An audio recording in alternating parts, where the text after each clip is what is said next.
সকাল হয়ে গেছে, আমাকে গোসলে যেতে হবে। কিন্তু আমার বন্ধুটা কোথায় চলে গেল? ও নিশ্চয়ই গোসলে গেছে। যাই তো, গিয়ে দেখে আসি। এরপর হাতি গেল তার বন্ধুকে খোঁজার জন্য। সেখানেও তার বন্ধুকে খুঁজে পেল না। খুঁজতে খুঁজতে তার সাথে দেখা হলো বানরের। তখন হাতি বানরকে বলল, কি রে, তুই তো গাছের ডালে বসে কলা খাচ্ছিস। তুই কি আমার বন্ধুকে কোথাও দেখেছিস? আমার বন্ধুকে যে আমি সকাল থেকে খুঁজে পাচ্ছি না। কোথায় যে চলে গেল বুঝতেও পারছি না। না না হাতি দাদা, আমি তো তোমার বন্ধুকে এখানে দেখিনি। আমি তো সেই সকাল থেকে এখানে কলা খাচ্ছি। আমি তোমার বন্ধুকে দেখতে পেলে অবশ্যই তোমাকে জানিয়ে দেব। তাহলে আমি বরং চলে যাই বন্ধুকে খোঁজার জন্য। তুই যদি একটু পারিস আমার বন্ধুকে খুঁজতে যাস। আমি ওই দিকটা চলে গেলাম। বন্ধুর জন্য অনেক চিন্তা হচ্ছে, না জানি কোন বিপদে পড়লো। ইস, আমার খেয়ে দেওয়ার কাজ নেই তো ওর বন্ধুকে আমি খুঁজতে যাব। আরে হ্যাঁ হ্যাঁ, মরে মরে গেল। একদিন হাতি তো আমাকে অনেক সাহায্য করেছিল, তাহলে আজকে আমি কেন ওকে সাহায্য করব না? যাই, হাতির বন্ধুটাকে বরং খুঁজতে যাই।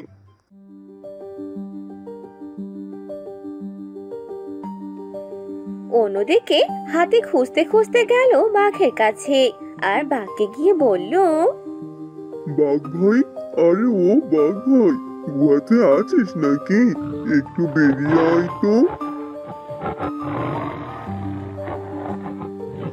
আরে কি হলোটা কি? এভাবে সাত সকাল বেলা তুই আমাকে ডাকছিস কেন? জঙ্গলে কি কোনো বিপদ ঘটেছে নাকি? হ্যাঁ, যেভাবে ডাকাডাকি করছিস। আরে বাঘ ভাই, আর বলিস না। সকাল থেকে আমি আমার বন্ধুকে যে কোথাও খুঁজে পাচ্ছি না। তুই কি আমার বন্ধুকে কোথাও দেখেছিস?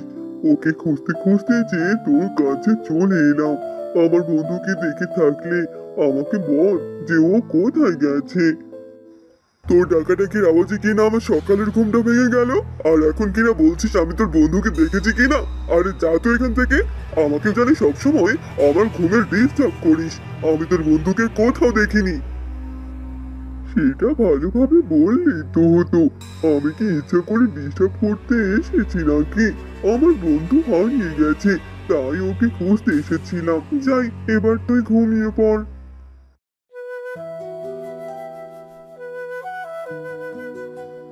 আরে, এবার আমি ওকে কোথায় খুঁজবো? এক এক করে তো সবাই জিজ্ঞাসা করলাম, কিন্তু কেউ তো ওকে দেখতেই পায়নি। কোথায় যে চলে গেল, এখন যে আমার ভীষণ খারাপ লাগছে। ওই তো টুনি পাখি দেখছি এদিকে আসছে। যাই, একটু টুনি পাখিকে জিজ্ঞাসা করি। টুনটুনি ও টুনটুনি, টুনটুনি ও টুনটুনি, আমার বাড়ি যাবে নাকি? ফল ফল খাবে নাকি একটা যদি চা? আরে ওই টুনি, টুনি, এদিকে আয় তো।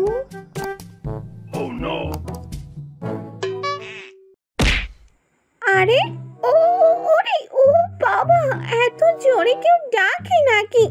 আমার আত্মাটা যে শুকিয়ে গিয়েছিল, আর একটু হলে তো মনে হয় পড়েই যেতাম। ভাগ্যিস তুমি ধরেছিলে। এবার বলো তো কি হয়েছে? এভাবে আমাকে ডাকলে কেন? তুই কি আমার বন্ধুকে কোথাও দেখেছিস নাকি? আমি যে আমার বন্ধুকে সকাল থেকে খুঁজে পাচ্ছি না। মনে হচ্ছে কোথাও হারিয়ে গেছে। তোমার বন্ধু? হ্যাঁ হ্যাঁ, মনে হচ্ছে কোথাও দেখেছি। আহ, ঠিক মনে পড়ছে না। আচ্ছা, তোমার বন্ধুটা জানি কেমন দেখতে? গায়ের রং মনে হয় সাদা, তাই না? হ্যাঁ রে, সাদাই তো। ভালো করে মনে কর না, তুই ওকে কোথায় দেখেছিস? আমার যে অনেক চিন্তা হচ্ছে কোনো শত্রু এসে ওকে আবার নিয়ে যায়নি তো। হ্যাঁ, ওর সাথে আমি আরো একজনকে দেখেছি। ওর গায়ের রং ছিল কালো রঙের, আর কি ভয়ঙ্কর দেখতে। কিন্তু কোথায় গেছে এটা মনে নেই। তোর মনে নেই? এখন আমি ওকে কোথায় খুঁজবো? অনেক জায়গায় তো খুঁজে এলাম, কোথাও পেলাম না। আচ্ছা, চল তো আমার সাথে ওই দিক থেকে দেখে আসি। ওই দিক তো কুমিরের আস্তানা।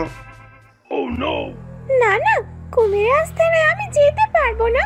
ওখানে গেলে কুমির আমাকে খেয়ে ফেলবে। কুমির যে আমার ভীষণ শত্রু, ও আমাকে সহ্যই করতে পারে না। আমি তোমার সাথে যেতে পারবো না হাতি দাদা। আরে চল, চল আমার সাথে। আমার সাথে গেলে তোর কিচ্ছু হবে না। কুমির তোর কোনো ক্ষতি করতে পারবে না। আমি তোর সঙ্গে আছি। চল চল। ঠিক আছে, চলো তাহলে। অন্যদিকে বানর হাতির বন্ধুকে খোঁজার জন্য বেরিয়ে পড়ে। আর ও ডালে ডালে খুঁজতে খুঁজতে একটি মৌমাছির চাকে গিয়ে তার পা লাগে, আর সেই মৌমাছির চাকটাও ভেঙে যায়। আরে এ কি করলাম আমি? মৌমাছি চারটা কিনা ভেঙে দিলাম। এখন তো সবগুলো মৌমাছি আমার পেছনে ছুটে আসবে। আরে ওই তো, বলতে না বলতে যে ওরা আমার দিকেই ছুটে আসছে। আরে বাপরে, পালা! মৌমাছির তাড়া খেয়ে বানরটি পালাতে লাগে। পালাতে পালাতে সে নদীতে লাফ দেয়, আর নদীর ঢেউ তাকে সোজা কুমিরের কাছে নিয়ে যায়। তখন কুমির ঘুমিয়েছিল, আর বানরটি কুমিরের গায়ের উপরে উঠে বসে থাকে। আরে বাপরে, আর একটু হলে তো মৌমাছিগুলো আমাকে কামড়ে একদম শেষ করে দিত। মৌমাছির কামড় যে ব্যথা! ভাঙ্গিস নদীতে লাফ দিয়েছিলাম, নয়তো যে মরে যেতাম। আরে আমার শরীরটা এত ওজন লাগছে কেন? কে আমার পিঠের উপরে বসে আছে? এই সর, সর বলছি।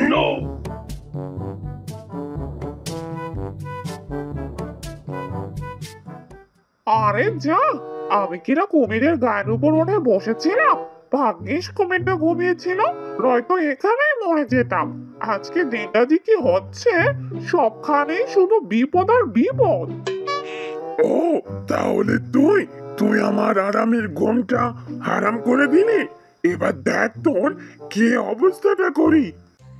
এই বলে কুমিরটি বানরের পেছনে ছুটতে থাকে, আর বানরও লাফাতে লাফাতে সেখান থেকে পালাতে ধরে। আর তখনই বানর হাতি আর টুনি পাখির সামনে চলে আসে, আর তাদেরকে দেখে বানর হাতির পেছনে দাঁড়ায়, আর হাতিটি বলে, আরে কি হলোটা কি? তোরা এভাবে ছোটাছুটি কেন করছিস? এই যে কুমির, তুই আবার এই বানরের পিছনে ছুটলি কেন?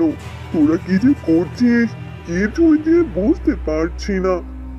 হাতি দাদা, বোঝা বুঝি পরে হবে। আগে তুমি এই কুমিরের হাত থেকে আমাকে বাঁচাও, নয়তো এই কুমির যে আমাকে খেয়ে ফেলবে। ও যে আমাকে খাওয়ার জন্যই আমার পেছনে তাড়া করছিল। ভাগ্যিস তুমি আমার সামনে চলে এলে, নয়তো এতক্ষণে যে আমাকে চিবিয়ে খেত।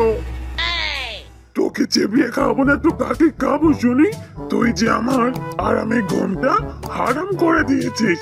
আমি ঘুমাচ্ছিলাম, আরো কিনা আমার পিঠের উপরে উঠে বসেছিল। আরে আরে, তোরা এবার চুপ কর তো।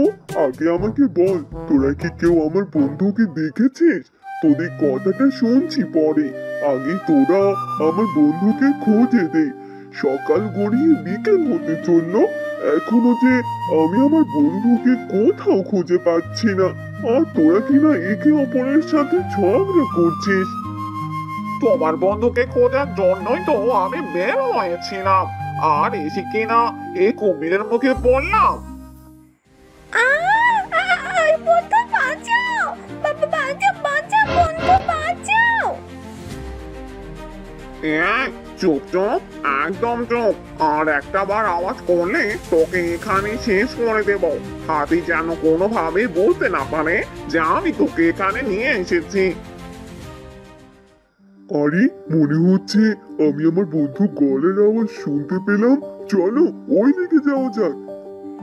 হ্যাঁ হ্যাঁ, আমিও যে গলার আওয়াজটা শুনতে পেয়েছি। ও যে বাঁচা বাঁচা বলে চিৎকার করছিল। মনে হচ্ছে কোনো বিপদে পড়েছি। তাড়াতাড়ি চলো। তারপর তারা যেখান থেকে আওয়াজ আসছিল সেখানে চলে গেল।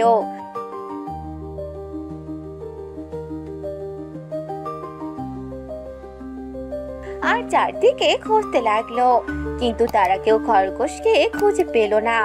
তখনই তারা একটি বড় গর্ত দেখতে পেল, যেই গর্ত থেকে খরগোশের আওয়াজ আসতে লাগলো। হাতি সেই গর্তের সামনে গেল আর ফু দিয়ে গর্তের উপরে থাকা পাতাগুলো সরিয়ে দিল, আর বানরকে ধাক্কা দিয়ে সেই গর্তের ভেতরে ফেলে দিল।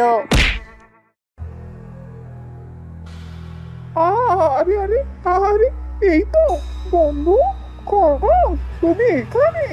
আরে কি, এটা তো ভূত, ভূত ভূত। বন্ধু, তুমি আমাকে এবার বাঁচাও। এই শিয়াল আমাকে এখানে নিয়ে এসেছে আর ও যে আমাকে খেতে চাইছে।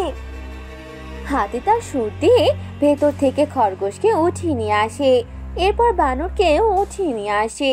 আর শিয়াল যখনই তার দড়ির সাহায্যে উপরে উঠতে চেয়েছিল, তখনই হাতি তাকে উঠতে দেয়নি আর সেই দড়িটা সেখান থেকে সরিয়ে দেয়।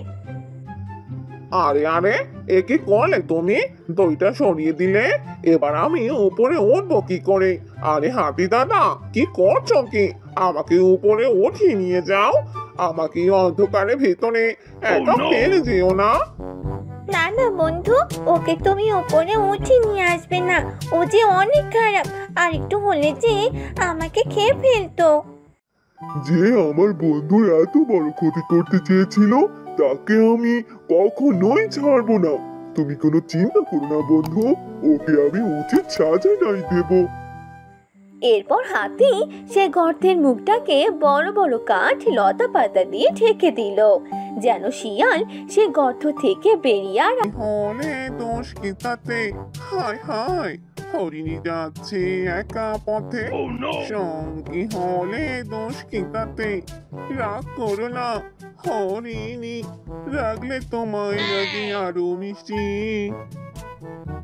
আরে আরে, এই হতচ্ছাড়া, তুই আমার পিছু পিছু কি করছিস?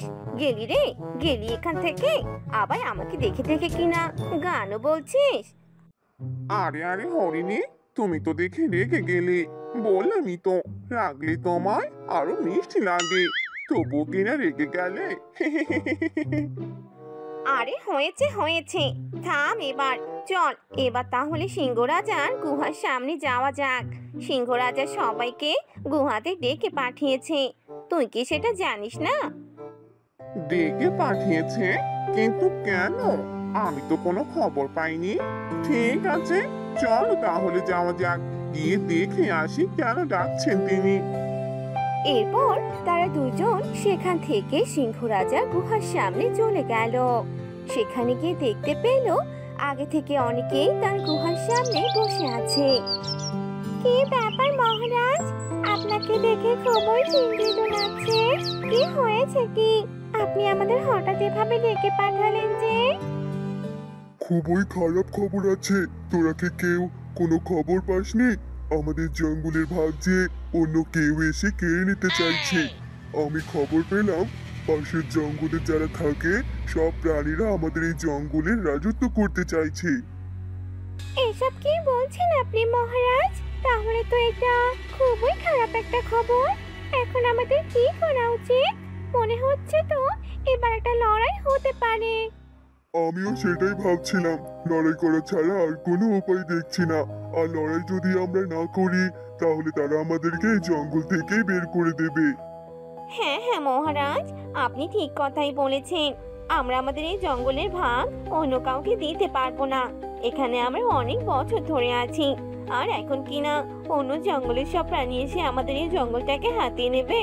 এত সহজে আমরা আমাদের জঙ্গলটাকে কারো হাতে তুলে দিতে পারি না। আপনি যা যা বলবেন আমরা তাই তাই করতে রাজি আছি। আরে, এই তো বড় সুযোগ, এবার দেখো আমি কি করি। এরপর সেখানে থাকা সবাই সিংহ মহারাজার কাছ থেকে অনেক কিছু শুনতে লাগলো, যে তারা কিভাবে কোন কোন কাজগুলো করবে এবং পরে পদক্ষেপগুলো কি হতে পারে।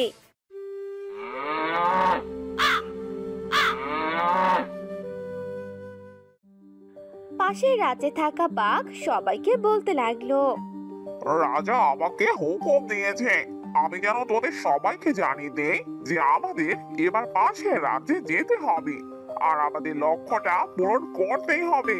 তাই তোরা দেরি না করে সব জিনিসপত্র নিয়ে তৈরি হয়ে নে, আমরা কালকেই পাশের রাজ্যে চলে যাব।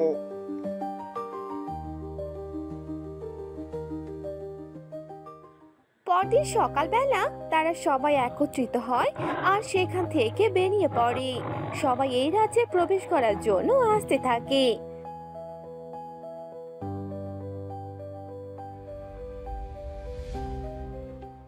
এবার যা করার আমাকেই করতে হবে।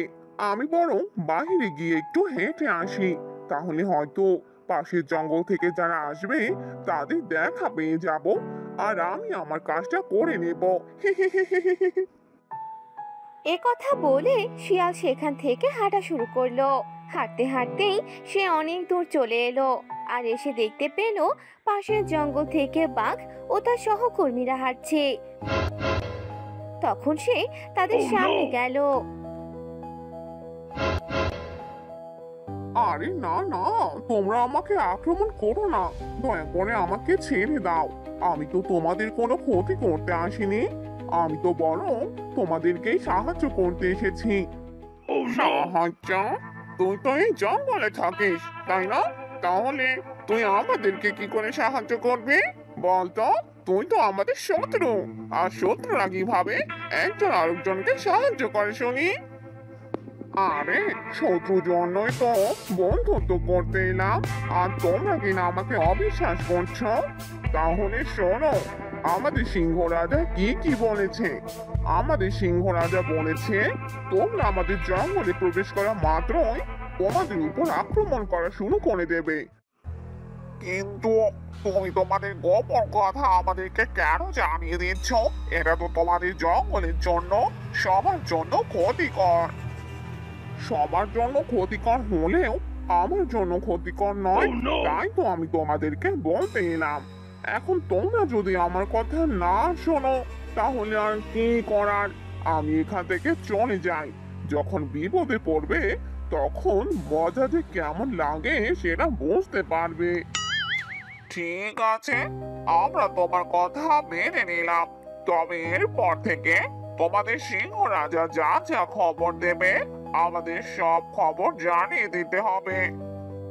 ঠিক আছে, কোনো ব্যাপার নয়, আমি তোমাদের সব খবর জানিয়ে দেব। তাহলে এবার আমি চলে যাই।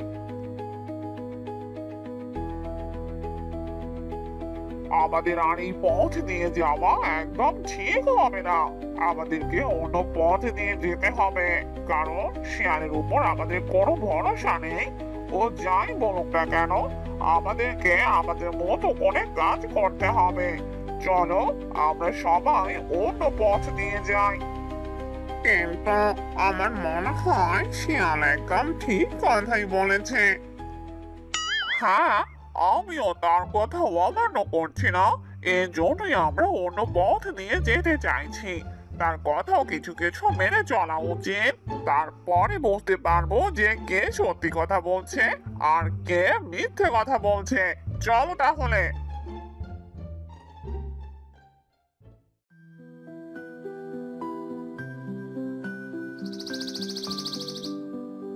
সিংহ মহারাজ, আমি এক দারুণ খবর নিয়ে এসেছি। আপনি এই খবরটা জানেন যে পাশের জঙ্গল থেকে বাঘ আর তার দলবলদের নিয়ে আমাদের জঙ্গলে প্রবেশ করেছে। তারা যে কোনো মুহূর্তে আমাদের উপর ক্ষতি করতে পারে। এইসব তুই কি বলছিস রে মিচকে? আমি তো এই খবরটা এখনো শুনতে পারিনি। তুই খুব ভালো কাজ করেছিস যে আমাকে খবরটা জানিয়ে দিয়েছিস। এবার তাহলে আমাদের পরের পদক্ষেপ অনুসরণ করতে হবে। এর পরে পদক্ষেপটি কি হবে সিংহ মহারাজ? আপনি আমাকে সবটা বলে দিন যেন আমি আমার কাজটি আরো ভালোভাবে করতে পারি। সিংহ মহারাজ মনে মনে ভাবতে লাগলো যে শিয়াল তাদের অনেক উপকার করছে, কিন্তু অন্যদিকে শিয়াল তো তাদেরই বড় শত্রু, যে কিনা তাদের গোপন কথা, গোপন খবরগুলো পাশের রাজ্যের সবাইকে জানিয়ে দিচ্ছে। কিন্তু এ খবর সিংহ জানতে পারলো না। তাই সিংহ শিয়ালকে তাদের রাজ্যের একজন ভেবে সব গোপনীয় কথাগুলো বলে দিল। ওই পাশের জঙ্গলের সবাই আমাদেরকে আক্রমণ করার আগেই আমি আমাদের রাজ্যের সবাইকে অনেক প্রশিক্ষণ দিয়ে শক্তিশালী বানিয়েছি, যেন তারা লড়াই করতে সক্ষম হয়। তাদের হাতে অনেক তলোয়ার দিয়েছি আর তাদেরকে এক এক জায়গায় পৌঁছে দিয়েছি। শুধু তোকে বলা বাকি ছিল। তুই তাহলে এক কাজ কর, তুই তাদের দিকে খেয়াল রাখ যে তারা কি কি করছে, আর সেই সব খবর আমার কাছে নিয়ে আসবি। এটাই হলো তোর কাজ। আমাদের জঙ্গলকে রক্ষা করতে হলে আমাদের সবাইকে হবে। হ্যাঁ হ্যাঁ সিংহ মহারাজ, আপনি একদম ঠিক কথাই বলেছেন। তাহলে আমি আপনার কথা মতোই সব কাজ করব। আপনি কোনো চিন্তা করবেন না, আমি সব দিকে খেয়াল রাখবো আর সব খবর জানা মাত্রই আপনার কাছে এসে পৌঁছে দেব। এ কথা বলেই শিয়াল সেখান থেকে চলে এলো। আর শিয়াল গেল পাশের রাজ্য থেকে আসা বাঘের কাছে। আরে আরে, শিয়াল বন্ধু যে, তা হঠাৎ কি মনে করে? নতুন কোনো খবর নিয়ে এসেছো নাকি?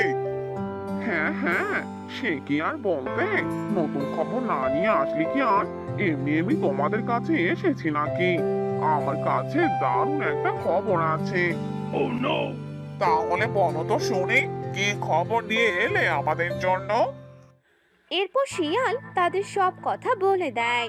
শিয়ালের কথা শুনে তারা প্রস্তুতি নেয় যে এরপর তারা লড়াই করবে। এভাবে আর চলবে না। কালকেই তারা দলবলরা মিলে লড়াই শুরু করে দেবে আর জঙ্গল থেকে তাদের বের করে দেবে। আমি তোমাদের কিনা এত উপকার করলাম, আর তোমরা কিনা আমাকে জঙ্গল থেকে বের করে দেবে? না না, তুমি তো আমাদের অনেক উপকার করেছো। তোমাকে কি আর জঙ্গল থেকে বের করে দিতে পারি? তুমি আমাদের সাথেই থাকবে, আমরা তোমাকে নিয়ে যাব আর বাকি দলগুলোকে এই জঙ্গল থেকে বের করে দেব। আর এই জঙ্গলটা হবে আমাদের। এরপর থেকে তুমিও আমাদের সাথে এই জঙ্গলে থাকতে পারবে।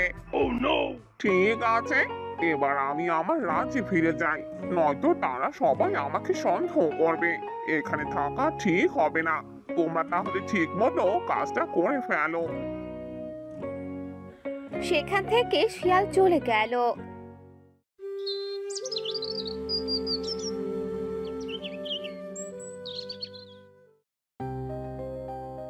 আর নিজেদের রাজ্যে গিয়ে সিংহ রাজা ও তার দলবলকে ঘটে যাওয়া সব ঘটনা জানিয়ে দিল।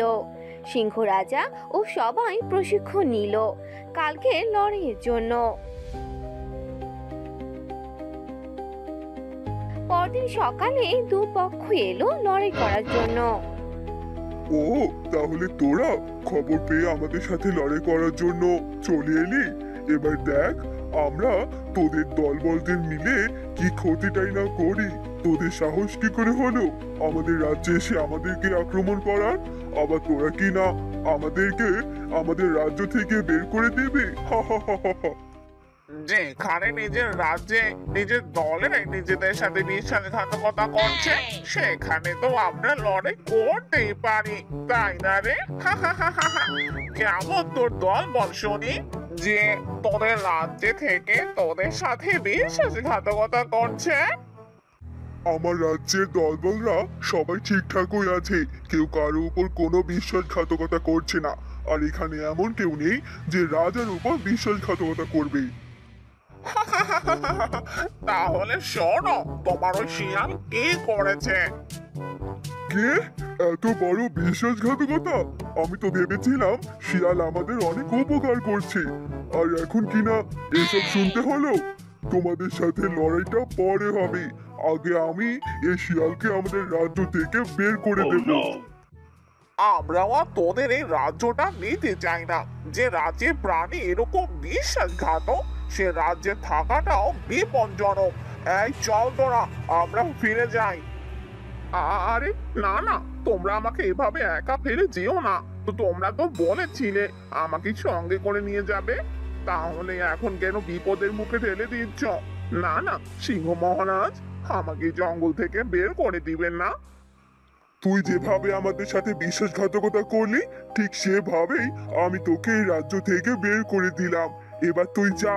এবার তুই কোনো রাজ্যে আর থাকতে পারবি না।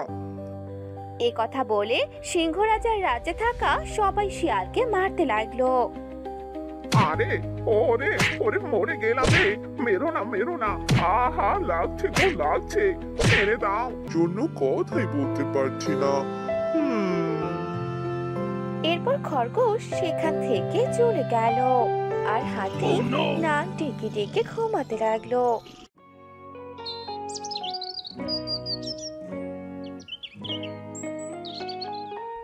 অন্যদিকে বানর তার দলবলদের সাথে কথা বলছিল। এই যে তোমরা তাড়াতাড়ি যাও আর আমার জন্য কলা নিয়ে এসো, আমার যে অনেক খিদে পেয়ে গেছে।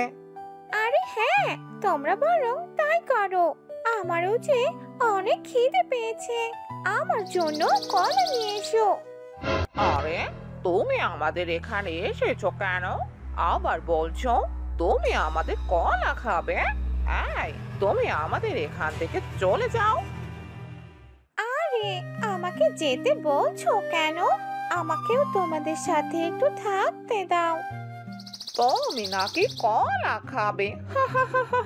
সাপরা নাকি আবার কলা খায়? তোমার কথা শুনে ভীষণ হাসি পাচ্ছে সাপ। এ কথা বলেই তারা সবাই সেখান থেকে চলে গেল আর সাপ একা একাই কথা বলছিল।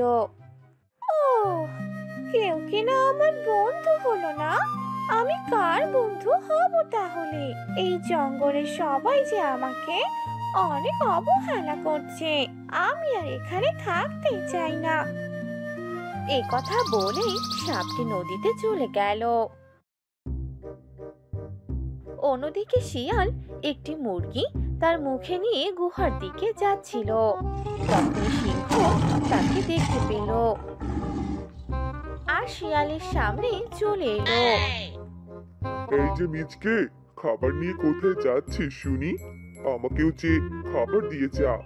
আমি হলাম এই জঙ্গলের রাজা, আমাকে খাবার না দিয়ে কেউ আবার সামন দিয়ে যেতেই পারে না।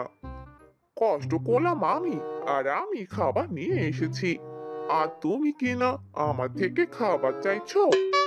তুমি কি করে ভাবলে যে আমি তোমায় খাবার দেব? আমার কথা কেউ অমান্য করে না, কারণ আমি হলাম এই জঙ্গলের মহারাজা।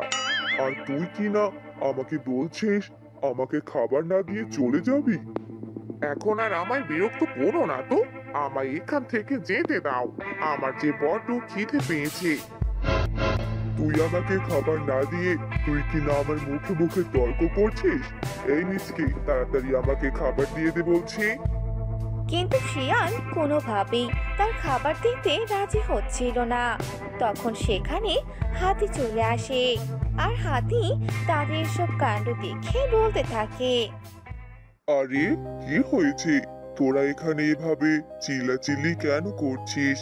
আরে দেখো না, এই মিচকে ব্যাটা তো আমায় খাবার দিচ্ছে না। আমি হলাম এই জঙ্গলের রাজা। কি ব্যাপার সিংহ মহারাজ, তুমি কি না সামান্য শিয়ালের সাথে তর্ক করছো, তবু একটা খাবার নিয়ে? আরে আসলেই তো, আমি কিনা একটা জঙ্গলের রাজা, সিংহ হয়ে খাবার নিয়ে কাড়াকাড়ি করছি। এটা আমি একদম ঠিক কাজ করছি না। এ কথা বলে সিংহ সেখান থেকে চলে গেল। তখন হাতি হাসতে হাসতে শিয়ালকে বলল, দেখলি তো শিয়াল, তোকে কিভাবে বাজিয়ে দিলাম। অন্য কারো সাথে এভাবে তর্ক না করে মাথায় বুদ্ধি খাটিয়ে এরকম কাজ করলে কখনো কারো সাথে ঝগড়া লাগবে না। আরে তাই তো, তুমি তো আমাকে বাঁচিয়ে দিলে।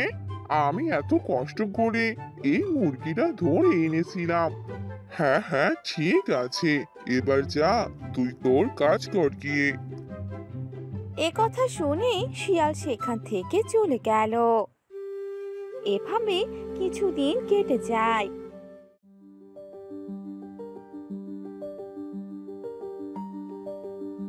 এখন আমরা কি করব? আমরা খাবারের জল কোথায় পাবো? আমরা কোথা থেকে নিয়ে আসব? এ জঙ্গলে শুধুমাত্র একটাই নদী ছিল। সেটা তো শুধু আপনি বলবেন মহারাজ, যে আমরা এখন জল কোথায় পাবো? জল ছাড়া তো আমরা কেউ বাঁচতে পারবো না।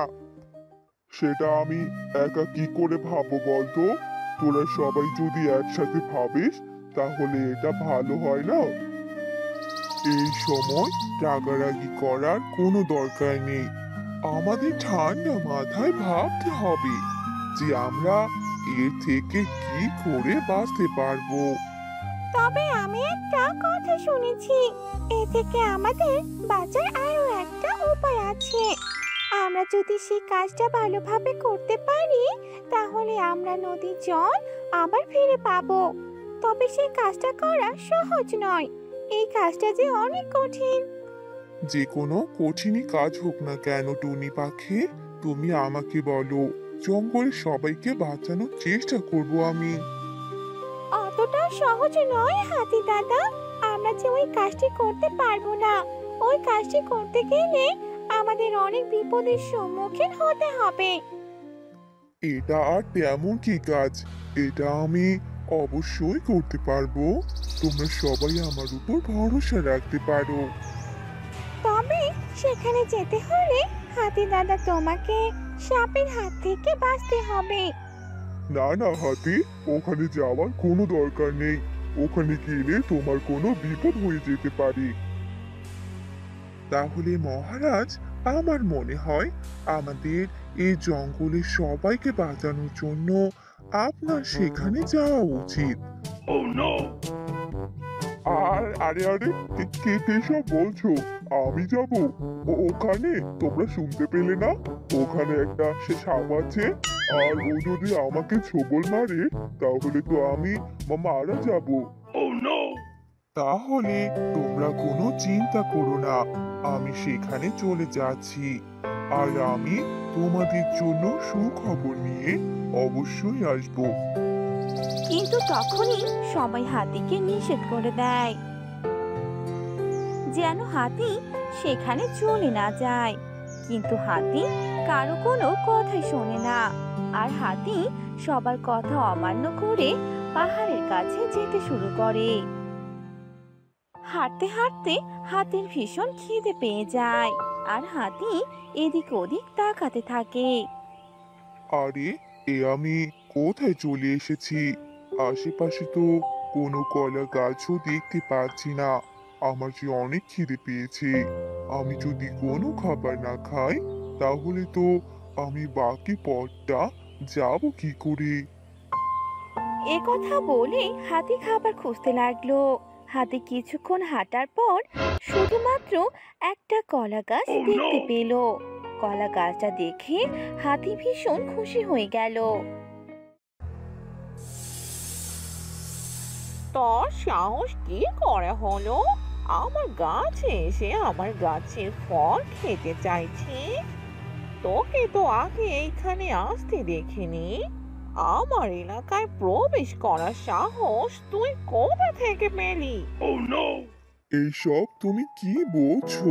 এটা তোমার এলাকা, কিন্তু আমি তো সেটা জানতাম না। তবে আমি অনেক বিপদে পড়ে এই এলাকায় এসেছি। আমার অনেক খিদে পেয়েছিল, আর তুমি জানো হাতিরা কলা খেতেই পছন্দ করে। সেসব আমি জানতে চাই না, তবে আমার এলাকায় যে একবার প্রবেশ করে আমি তাকে কখনোই ছেড়ে দেই না। এবার তুমিও আমার ছোবলে মারা যাবে। আরে না না, এইসব তুমি কি করছো? তুমি আমার সামনে এসো না, আর আমাকে ছোবল কেন মারবি? আমি তোমার কি ক্ষতি করেছি? না না না, আমার কাছে এসো না। এ কথা শোনার পর সাপ যখন হাতির সামনে চলে আসে, তখনই হঠাৎ করে হাতির শরীর থেকে দুটি ডানা বের হয়ে যায়, আর হাতি হাওয়ায় উড়তে থাকে। আরে, এসব কি হয়ে গেল? আমি দেখছি হাওয়ায় উঠছি, আর আমার এই ডানাগুলো কোথা থেকে এলো? এবারের মতো বেঁচে গেলে, নয়তো আমি তোমাকে কখনোই ছাড়তাম না। এ কথা বলে সাপটি সেখান থেকে চলে গেল। আর হাতি উড়তে উড়তে সেই পাহাড়ের কাছে চলে এলো আর তখন দাঁড়িয়ে পড়ল। আরে এই তো পাহাড়, এই সেই পাহাড় যার কথাই তো টুনি আমাকে বলেছিল। এখন আমাকে এই পাহাড়ের উপরে উঠতে হবে। দেবতা, আপনি কোথায়? দেবতা, আপনি কি আমার কথা শুনতে পাচ্ছেন? আপনি যদি আমার কথা শুনতে পান তাহলে আপনি প্রকট হন। হাতি এভাবেই সেখানে দাঁড়িয়ে অনেকবার সেই দেবতাকে ডাকতে শুরু করলো, কিন্তু দেবতা যখন প্রকট হচ্ছিল না তখনও হাতি হাল ছাড়েনি। হাতি তার যথা নিয়মে দেবতাকে ডাকতে লাগলো। বলো হাতে, কি হয়েছে তোমার? তুমি এভাবে আমাকে ডাকছো কেন? আমি অনেক বিপদে পড়ে আপনার কাছে এসেছি দেবতা। আপনি তো জানেন আমাদের জঙ্গলে শুধুমাত্র একটি নদী, আর সেই নদীর জল খেয়ে আমরা সবাই জীবন যাপন করছি। আর এই নদীর জল শুকিয়ে গেছে। হ্যাঁ হ্যাঁ, কোনো ব্যাপার নয়, আমি সেই নদীর জল আবার ফিরিয়ে দেব। তবে তুমি আমার কাছে এলে কি করে?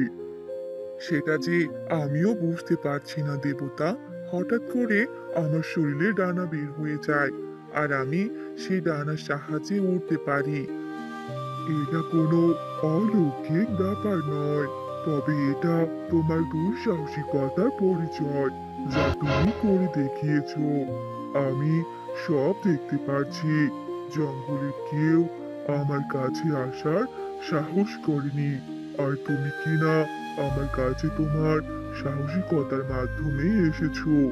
এবার তুমি চলে যাও, আর আমি তোমাদের নদীর জল আবার ফিরিয়ে দিচ্ছি।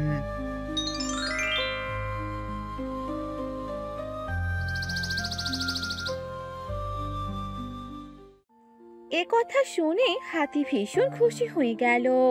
আর হাতি তার ডানার সাহায্যে উড়তে উড়তে আবার জঙ্গলে চলে এলো। হাতিকে এমন উড়তে দেখে সবাই চমকে উঠলো। আরে এইসব আমরা কি দেখছি? হাতি কিনা ডানা আছে? আরে মিচকে, তুই একাই দেখছিস না, আমরা সবাই দেখতে পাচ্ছি। হাতি যে উড়ে উড়ে আমাদের এখানে আসছে। তখনই হাতি নিচে নেমে আসে। এরপর হাতি ঘটে যাওয়া সব ঘটনা সবাইকে বলল। এরপর সিংহ হাতিকে বলল, সবই তো ঠিক আছে, তবে আমাদের নদীর জল আমরা আবার ফিরে পাবো তো? চলো তো আমরা সবাই গিয়ে নদীতে দেখে আসি। সারাদিন আমি বাড়িতে কত কাজ করি, আর তবু কিনা তুমি আমাকে কাজ করতে বলছো? তুমি নিজেই করতে পারো। তাছাড়া আজকে আমার শরীরটা অনেক খারাপ। হ্যাঁ হ্যাঁ, ঠিক আছে, যাচ্ছি। এ কথা বলে কাক তার ঘর থেকে বেরিয়ে আসে আর বাগানে গিয়ে বেগুন চারাগুলোতে পানি দিতে থাকে। সেখানে ঈগল মহারাজ চলে আসে আর কাককে বলে, কিরে কাক, এই বাগান কি তোর নাকি রে, যে বেগুন চারা লাগিয়েছিস আর পানিও দিচ্ছিস? বেগুন চারাগুলো তো বেশ ভালো বড় হয়েছে রে। হ্যাঁ হ্যাঁ মহাজন, চারাগুলো অনেক ভালো। আর আমি এই চারাগুলো পাশের ওই বাজার থেকে কিনে নিয়ে এসেছি। দেখুন চারাগুলো কত বড় হয়ে গেছে। হ্যাঁ রে, তা তো দেখতে পাচ্ছি। মনে হচ্ছে এবার তোর কাছ থেকে বেগুন কিনে নিতে হবে। আমার ব্যবসাটা তো অনেক বড়, সবগুলো ফসলই আমার কিনতে হয়। এটা তো আমার জন্য খুবই খুশির খবর মহাজন। তাহলে আমি আমার এই বেগুনের চারাগুলো খুব ভালোভাবে বড় করব, আর যেন ভালো বেগুন ধরে তারই চেষ্টা করব। আপনাকে কি আর খারাপ বেগুন দেয়া যায় নাকি? আরে, তোর মতো এরকম ব্যবসায়ী তো আমার চাই। তোর মতো সবাই যদি সঠিকভাবে ফসল চাষ করতে পারতো তাহলে তো ভেজাল থাকতো না। এ কথা বলে সেখান থেকে ঈগল মহারাজ চলে যায় আর কাক মনে মনে ভাবতে থাকে। আরে ভালোই হলো, ঈগল মহারাজের কাছে আমি যদি বেগুনগুলো বিক্রি করতে পারি তাহলে তো আমার অনেক লাভ হবে। সেখান থেকে বাড়িতে চলে আসে আর তার বউকে এসব কথা বলে দেয়। আরে, এটা তো অনেক ভালো কথা। দেখলে, আমি যদি তোমাকে বাগানে না পাঠাতাম তাহলে তুমি কি এই খুশির কথাটা জানতে পারতে? হ্যাঁ গো, তুমি কোনো চিন্তা করো না, এই ব্যবস্থা আমি ঠিক সময় মতো করে নেব। অন্যদিকে সে জঙ্গলে টোনা আর টুনি বাস করত। টোনা টুনি ছিল অনেক গরিব, আর টোনা ঈগল মহারাজের বাড়িতে কাজ করত। কাজ করে যে টাকা পেত সে টাকা দিয়ে তাদের সংসার চালাতে হতো। হ্যাঁ টুনি, আমি বরং কাজে চলে গেলাম, তুমি বাড়িতেই থেকো। হ্যাঁ হ্যাঁ টোনা, তুমি কোনো চিন্তা করো না, তুমি তোমার কাজ ঠিক মতো করো। হ্যাঁ টুনি, আমি আমার কাজ ঠিক মতোই করবো। তুমি জানো না, আমাদের ঈগল মহারাজ তো অনেক ভালো। আমার ভাগ্য ভালো ছিল টুনি, যে আমি ঈগল মহারাজের বাড়িতে কাজ করতে পেরেছি। উনি ভালো জন্যই তো ওনার বাড়িতে ভালোভাবে কাজ করে তোমাকে থাকতে হবে টোনা, যেন উনি তোমার কোনো ভুল ধরতে না পারে। হ্যাঁ হ্যাঁ টুনি, ঠিক আছে, আমার আর বেশিক্ষণ দেরি করা ঠিক হবে না। কাজের সময় যে হয়ে গেছে, আমি বরং তাড়াতাড়ি মহাজনের বাড়িতে চলে যাই। টোনা মহাজনের বাড়িতে গিয়ে দেখতে পেল মহাজন দরজার বাইরে দাঁড়িয়ে আছে আর টোনাকে দেখে বলতে লাগলো, আরে টোনা, তুই দেখছি চলে এলি। তুই একদম কাজে ঠিক সময়ে চলে আসিস, এর জন্যই তো তোকে আমার অনেক ভালো লাগে। আচ্ছা মহারাজ, ঠিক আছে, আমি সবগুলো কাজ এখনই করে নিচ্ছি। এরপর টোনা মহাজনের ঘরে গিয়ে সবগুলো কাজ করতে লাগলো।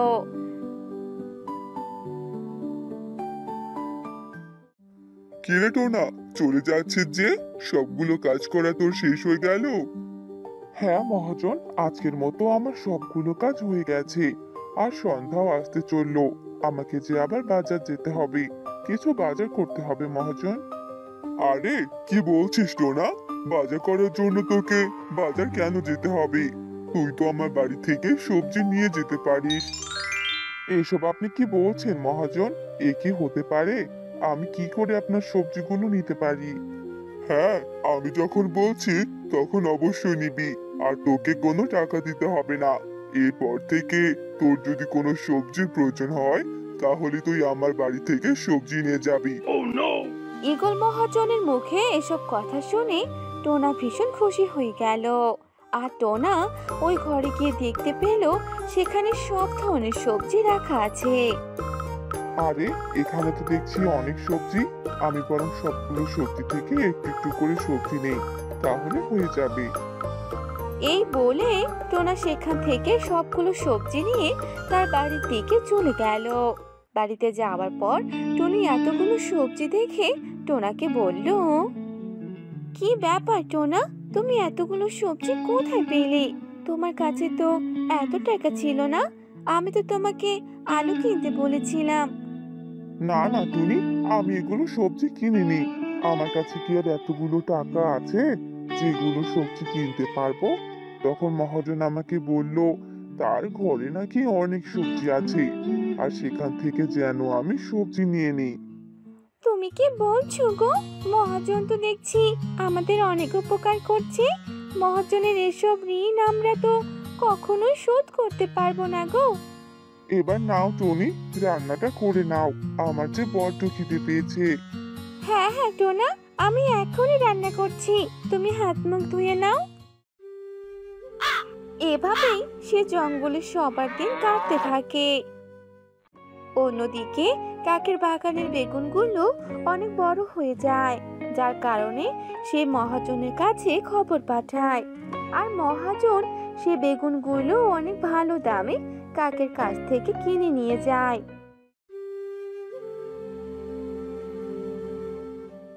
টোনা, আমি এবার কাকের কাছ থেকে অনেকগুলো বেগুন কিনে নিয়েছি, আর বেগুনগুলো দেখতে বেশ বড় আর মোটাও। আমি তো এগুলো সবজি চাষের ব্যাপারে কোনো কিছুই জানি না মহাজন, তবে সবজিগুলো দেখতে বেশ বড় আর টাটকা মনে হচ্ছে। তাহলে তুই একটা কাজ করতে পারিস, তুই বাড়িতে যাওয়ার সময় এখান থেকে কিছু বেগুন নিয়ে যাস। আচ্ছা মহাজন, ঠিক আছে, আমি বাড়িতে যাওয়ার সময় এখান থেকে কিছু বেগুন নিয়ে যাব। এরপর টোনা মহাজনের বাড়িতে কাজ করতে লাগে, আর ঈগল মহাজন যা যা বলতো টোনা তাই করত। এরপর যখন কাজ শেষ হয় তখন টোনা মহাজনের ঘর থেকে কিছু বেগুন নিয়ে তার বাড়িতে চলে আসে। একে টোনা, তুমি আজকেও দেখছি বেগুন এনেছো। হ্যাঁ টুনি, এই বেগুনগুলো ঈগল মহারাজ কাকের কাছ থেকে কিনেছে, আর মহাজন আমাকে এগুলো খেতে বললো। তাহলে আমি একটা কাজ করি টোনা, এই বেগুনগুলো ভাজা করি, তাহলে খেতে অনেক মজা হবে। হ্যাঁ হ্যাঁ, তাই করো, তুমি বেগুনগুলো ভাজতে থাকো, আমি হাত মুখ ধুয়ে আসি। এরপর টুনি বেগুনগুলো কাটে আর বেগুনগুলো রান্না করে আর সুন্দর করে ভাজতে থাকে। ভাজা শেষ হওয়ার পর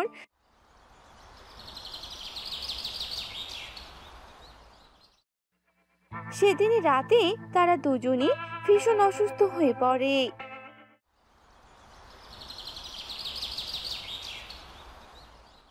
পরদিন টোনা আর কাজে যেতে পারে না।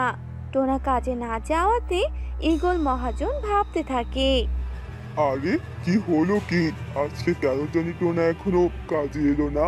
টোনা তো কখনোই কাজে ফাঁকি দেয় না, আর যদি কাজে না আসতে পারে তাহলে আগের দিন বলে যায়। টোনার খবর তো নিতেই হয়। এ কথা বলে ঈগল নিজে টোনার বাড়িতে চলে গেল, আর টোনার বাড়িতে গিয়ে টোনা আর টুনিকে ডাকতে লাগলো। মহাজনের ডাক শুনে টোনা ঘর থেকে বেরিয়ে এলো। এ কি মহাজন, আপনি আমার বাড়িতে? আরে তোকে তো দেখতে এলাম, আজকে কাজে এলি না কেন? তোর শরীরটা ঠিক আছে তো? আর বলবে না মহাজন, কালকে ওই বেগুনগুলো আমার বউ ভাজা করেছিল, আর আমরা দুজনই সে বেগুন ভাজা দিয়ে খাবার খেয়েছি, আর কাল থেকে আমরা দুজন অনেক অসুস্থ। এসব তুই কি বলছিস রে? তাহলে তো কাক আমাকে ঠকালো, কিন্তু কাক তো নিজে বলেছিল যে ও জমিতে কোনো কীটনাশক ব্যবহার করে না। এরপর তারা দুজনে মিলে কাকের বাড়িতে গেল আর কাককে ডাকতে লাগলো, আর কাক তার ঘর থেকে বেরিয়ে এলো। কি হলো মহারাজ, আপনি আমাকে ডাকলেন যে? আপনি কি আমার কাছ থেকে আরো কোনো বেগুন কিনবেন নাকি? চুপ কর তুই কাক, আমাকে কীটনাশক মুক্ত ভেজাল মুক্ত বেগুন দিয়েছিস, আবার কিনা বলছিস বেগুন বিক্রি করার কথা? তোর সাহস কি করে হলো আমাকে এরকম ভেজাল যুক্ত বেগুন দেওয়ার? এসব আপনি কি বলছেন মহাজন? আমি কেন আপনাকে ভেজাল যুক্ত বেগুনগুলো দেব? আমি তো আপনাকে বলেছিলাম আমার বেগুনগুলো একদম ভালো আর টাটকা, আর এই জন্যই তো আপনাকে এগুলো বেগুন দিয়েছি। কালকে টোনা আর টুনি দুজনই তোর বেগুনগুলো ভাজা করে খেয়েছিল, আর দুজনই খুব অসুস্থ, আর এগুলো তোর বেগুনের জন্যই হয়েছে।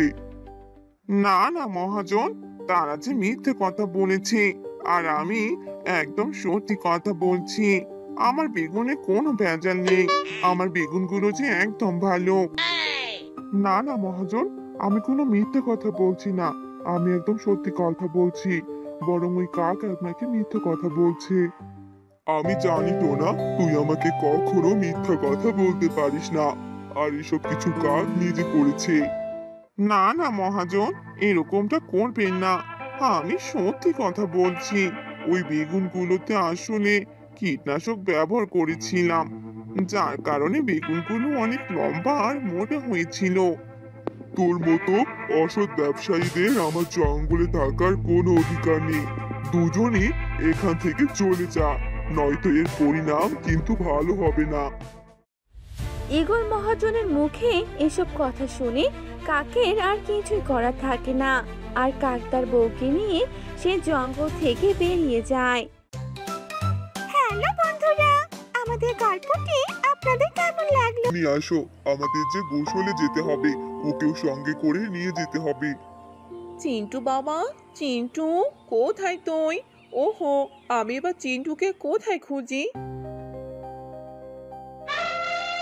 এরপর হাতির বউ তার বাচ্চা চিন্টুকে খুঁজতে লাগলো। অন্যদিকে চিন্টু একটা গাছের ডালের পাখির বাসা ভেঙে ফেলছিল। তখনই সেখানে হাতির বউ চলে আসে আর চিন্টুর সব কাহিনী দেখে ফেলে। ওহো চিন্টু বাবা, এসব তুমি কি করছো? তুমি কেন পাখির বাসাটা ভেঙে দিচ্ছ? এটা যে ঠিক হচ্ছে না বাবা।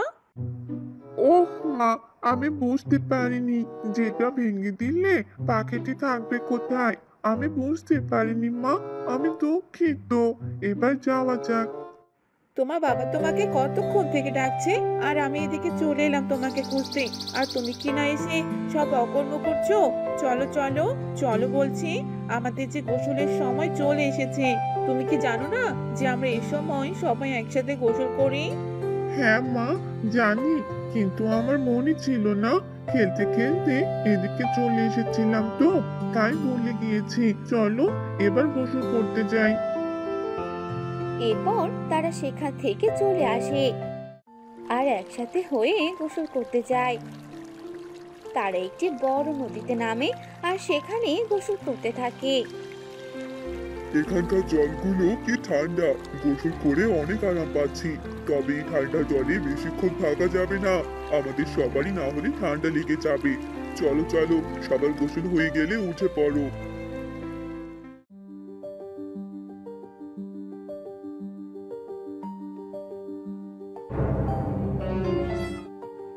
আরে ওইটা আবার কি? ওটা যে চকচক করছে, গিয়ে দেখে আসি তো কি ওটা, যে পাতার আড়ালে লুকিয়ে আছে। আরে এটা তো একটা ঘন্টা, কি চকচক করছে। তবে এটা দিয়ে আমার কি কাজ? আমি ঘন্টা দিয়ে কি করব? যাই হোক, ঘন্টা যেহেতু দেখেছি, এটা বরং বাড়িতে নিয়ে যাই। যদি কোনোদিন কাজে লাগতে পারে তাহলে তো ভালোই হলো।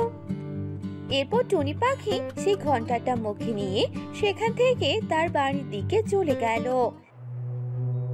যেতে যেতে তার সেই ঘন্টাটার অনেক আওয়াজ আসতে লাগলো, আর সেই আওয়াজে শিয়ালের ঘুম ভেঙে গেল। ওহো, এটা আবার কিসের শব্দ যে আমার ঘুমটাই ভেঙে দিল? এরকম শব্দ তো আমি আগে কখনো শুনিনি। কে এরকম শব্দ করছে? বাহিরে গিয়ে দেখে আসি তো। এখানে তো কেউ নেই, তাহলে শব্দটা কে করলো? আমার তো ঘুমটাই নষ্ট করে দিল।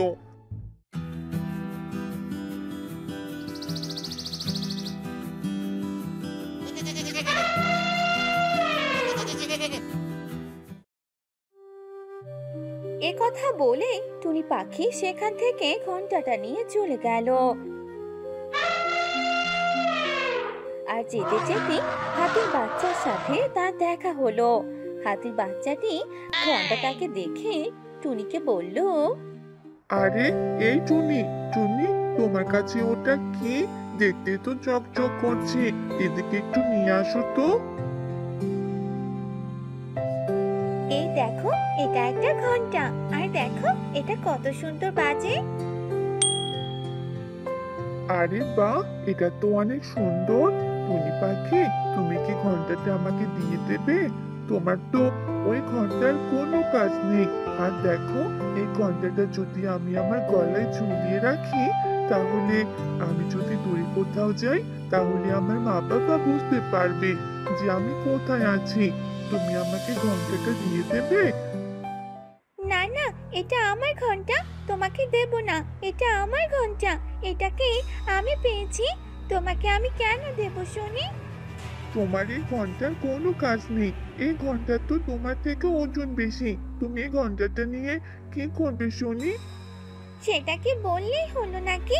আমার কাজে না লাগুক, তবুও আমি তোমাকে ঘন্টাটা দিতে পারবো না। আমি কত কষ্ট করে ঘন্টাটা নিয়ে এসেছি, আর তুমি কি না আমার কাছে ঘন্টাটা চাইছো? আমিও এই ঘন্টাটা না নিয়ে এখান থেকে সরছি না। তুমি আমাকে ঘন্টাটা দিয়ে দাও, তারপর এখান থেকে যাব, নয়তো আমি তোমাকে যেতে দেব না। এই কথা বলার পরই তাদের দুজনের মাঝে লড়াই শুরু হয়ে যায়। তারা একে অপরের সাথে যুদ্ধ করতে থাকে ঘন্টাটা নিয়ে। ঠিক সেই সময় একটি বানর এসে ঘন্টাটা তার কাছে নিয়ে নেয়। আরে আরে, এ কি করছো? তুমি আমার ঘন্টাটা আমাকে দিয়ে দাও, ওই ঘন্টাটা আমার। না না, ওই ঘন্টাটা শুধু আমার, আমাকে দিয়ে দাও। তুমি আমার ঘন্টাটা কেন নিলে? এই ঘন্টাটা যেহেতু আমার কাছে আছে, তাহলে ঘন্টাটা আমারই। ঘন্টাটা আমার গলায় ঝোলালে অনেক ভালো হবে। আমি অনেক মজা করে কলা খেতে পারবো। কলার কথা বলতে না বলতে সেখানে অনেকগুলো কলা চলে আসে। এতগুলো কলা দেখে সবাই তো অবাক হয়ে যায়। আমি বরং এই ঘন্টাকে বলি টুনিকে বানর বানিয়ে দিতে। তাহলে টুনি পাখি বানর হয়ে যাবে আর আমার সাথে সারাক্ষণ থাকতে পারবে। এই যে জাদুর ঘন্টা, টুনি পাখিকে আমার মতো বানর বানিয়ে দাও। আরে না, এটা তুমি কি করলে বানর দাদা? তুমি কি না আমাকে বানর বানিয়ে দিলে? এখন আমার কি হবে? এটা তুমি কি করেছো? সবকিছু তো করতে পারে, তাহলে তো বেশ ভালোই হলো। আমি বরং বানরের কাছ থেকে ঘন্টাটা হাতে নিই, তারপর হবে আসল খেলা। এ কথা বলে হাতিটা সুর দিয়ে বানরের কাছ থেকে ঘন্টাটা নিয়ে নিল আর ঘন্টাটা বাজিয়ে বানরকে টুনি পাখির মতো করে দিল। এরপর হাতিটি সে ঘন্টাটা নিয়ে সেখান থেকে পালিয়ে গেল। তার পেছনে পেছনে বানর আর টুনি পাখি দৌড়াতে লাগলো।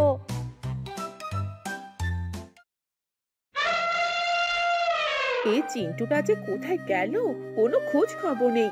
সকালবেলা বেরিয়েছে আর এখনো আসার নামই নেই। কোথায় খুঁজবো এবার আমি ওকে? না না, অনেক জায়গায় তো খুঁজলাম, কিন্তু কোথাও চিন্টুকে খুঁজে পেলাম না। তুমি এই নিয়ে কোনো চিন্তা করো না তো, সময় হলে দেখবে চিন্টু একাই বাড়িতে ফিরে আসবে। মা মা, এই দেখো আমি কি নিয়ে এসেছি। এইটা একটা জাদুর ঘন্টা। এই ঘন্টাকে তুমি যা বলবে তাই হবে।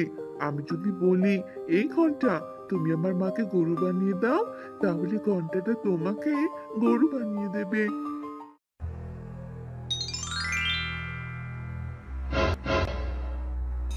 আরে আরে, এ কি হয়ে গেল? মা তো সত্যি সত্যি গরু হয়ে গেল। বাবা, এখন কি হবে? মাকে কিভাবে আমি আগের মতো করে ফিরিয়ে দেব? আমি তো মনে হয় অনেক বড় ভুল কাজ করে ফেললাম। হায় হায়, এটা তুই কি করলি রে বাবা? তোর মাকে কিনা গরু বানিয়ে দিলি? তুই এক কাজ কর, এই ঘন্টাকে আবার জিজ্ঞাসা কর তোর মা যেন আবার আগের মতো করে ফিরে আসে। দেখ তো এই ঘন্টাটা কাজ করে কিনা। এই যে জাদু ঘন্টা, তুমি আমার মাকে আগের মতো করে ফিরিয়ে দাও।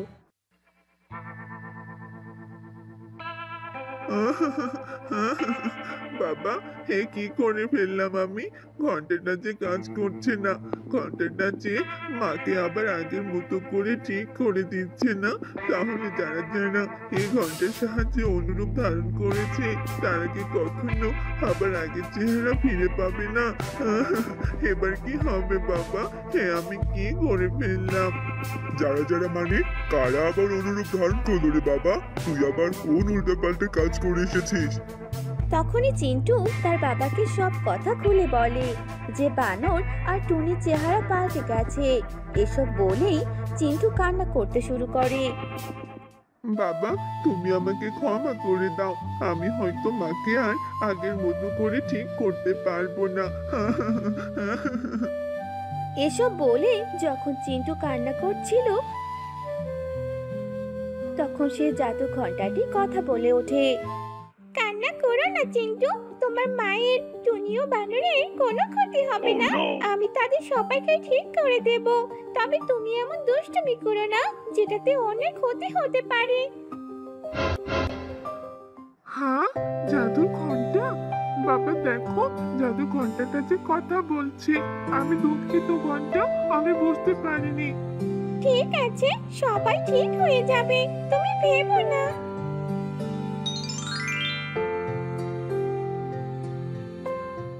মা, তুমি ঠিক হয়ে গেছো? আমাকে ক্ষমা করে দাও মা। না রে বাবা, তুই যে আমার ভালো ছেলে।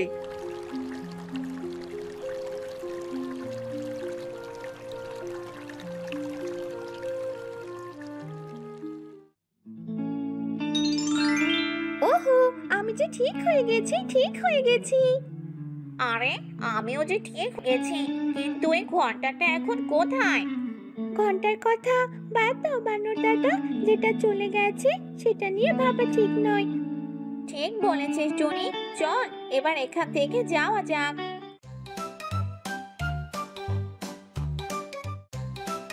হ্যালো বন্ধুরা, আমাদের গল্পটি আপনাদের কেমন লাগলো তা অবশ্যই কমেন্ট করে জানাতে ভুলবেন না। এমন আরো মজার মজার গল্প দেখতে চ্যানেলটি সাবস্ক্রাইব করে সাথে থাকুন।